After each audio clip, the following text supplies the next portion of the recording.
राजस्थान के सभी पेंशनधारियों को मेरा नमस्कार। भाइयों बहनों, MH news Hindi YouTube channel पर आप सबका एक बार फिर से स्वागत है। आप सब कैसे हैं? अगर आपके परिवार में कोई भी पेंशन धारक है या विकलांग पेंशन लेता है तो यह वीडियो बहुत खास होने वाला है। वीडियो को एंड तक जरूर देखें, पूरी जानकारी ले। राजस्थान योजना पेंशन योजना 2025 विकलांग पेंशनधारियों की बल्ले बल्ले मई माह है कि पेंशन की जो लिस्ट जारी है, जिनकी पेंशन रुकी हुई थी उसकी लिस्ट जारी हो गई है। जानकारी पूरी ले और वीडियो को लास्ट तक जरूर देखें। सरकार की ओर से दी जाने वाली पेंशन कोई तारीख तय नहीं होती है।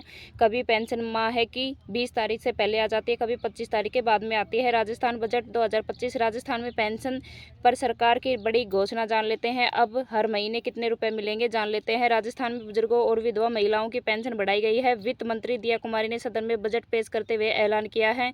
राजस्थान में विकलांग पेंशन के लिए कई योजनाएं चलाई गई है। इंदिरा गांधी राष्ट्रीय विकलांग पेंशन योजना तहत 18 से लेकर और 79 वर्ष तक के दिव्यांगों को 300 रुपये प्रति माह है तथा 80 वर्ष या उससे अधिक दिव्यांगजनों को 500 रुपये प्रति माह है पेंशन मिलती है। इसके अतिरिक्त मुख्यमंत्री विशेष योगदान सम्मान पेंशन योजना तहत 55 वर्ष या उससे अधिक आयु की महिलाओं को, 58 वर्ष या उससे अधिक आयु के पुरुषों को 1000 रुपये प्रति माह पेंशन मिलती है। 5000 रुपये वाली कौन सी पेंशन योजना है? 60 वर्ष की आयु के लिए 3000 रुपये प्रति माह है या 4000 रुपये प्रति माह है, 5000 रुपये प्रति माह पेंशन मिलती है। जीवन साथी की गारंटीकृत न्यूनतम पेंशन राशि अभिदाता मृत्यु के बाद में अभिदाता का जीवन साथी अभिदाता के समान ही पेंशन राशि प्राप्त करने का हकदार होता है जब तक कि पति पत्नी की मृत्यु ना हो जाए। यानी कि पति या पत्नी कौन सी की भी मृत्यु हो जाए तो पेंशन उतनी ही मिलेगी जितनी उनको मिलती थी। दिल्ली दिव्यांग पेंशन आवेदन कितने दिन में पास होता है जान लेते हैं। दिल्ली की दिव्यांग पेंशन को लेकर हम बात कर लेते हैं।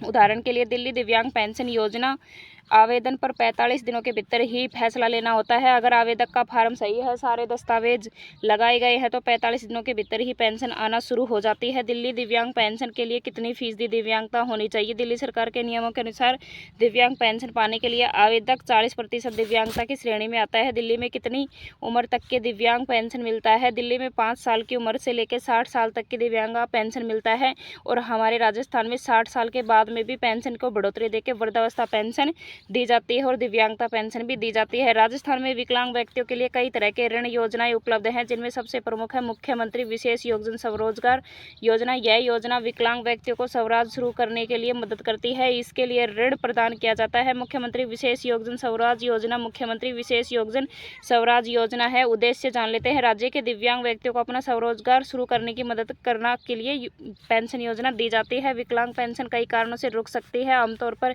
इसके कुछ मुख्य कारण इस प्रकार है। आधार कार्ड से लिंक न होना। आधार कार्ड अगर लिंक नहीं होता है तो उससे भी पेंशन अटकी जाती है। यदि आपका आधार कार्ड बैंक खाते से लिंक नहीं है तो आपकी पेंशन आपके खाते में नहीं आ सकती। KYC NPCI न होना, उससे भी पेंशन रुक जाती है। कुछ राज्यों में पेंशन प्राप्त करने के लिए KYC NPI का सत्यापन करवाना आवश्यक है। यदि आपने नहीं कराया तो आपकी पेंशन रुक सकती है। BPL कार्ड विकलांगता प्रमाण पत्र में भी त्रुटि होना, यानी कि BPL कार्ड का ना होना, विकलांगता प्रमाण पत्र में त्रुटि होने के कारण भी पेंशन रुक जाती है। पर्सनल पेंशन पोर्टल में तकनीकी की समस्या। कभी कभी पेंशन तकनीकी समस्या होने के कारण पेंशन रुक जाती है। सरकारी नियमों में बदलाव। सरकार समय समय पर पेंशन के नियम में भी बदलाव करती है।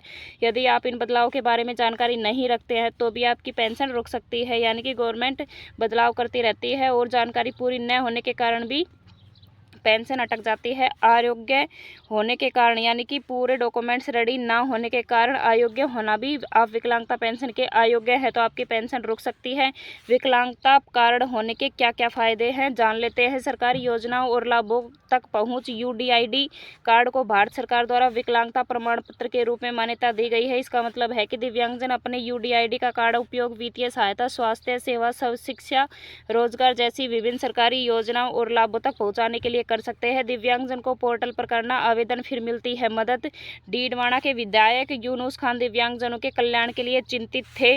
उन्होंने ही मुद्दा उठाया था।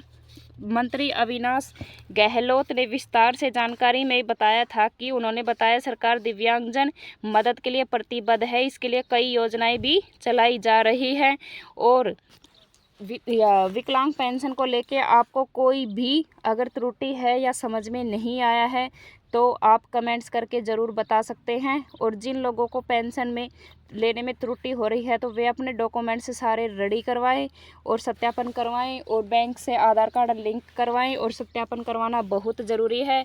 वीडियो को ज़्यादा से ज़्यादा शेयर करिए जिससे सबको जानकारी मिल सके, क्योंकि राजस्थान में काफ़ी सारी ऐसे विकलांग इंसान, लेडीज़ और महिला लेडीज़ और जेंट्स हैं जिनको पेंशन नहीं मिलती है। फर्जीवाड़े की वजह से भी उनकी पेंशन बंद कर दी गई है।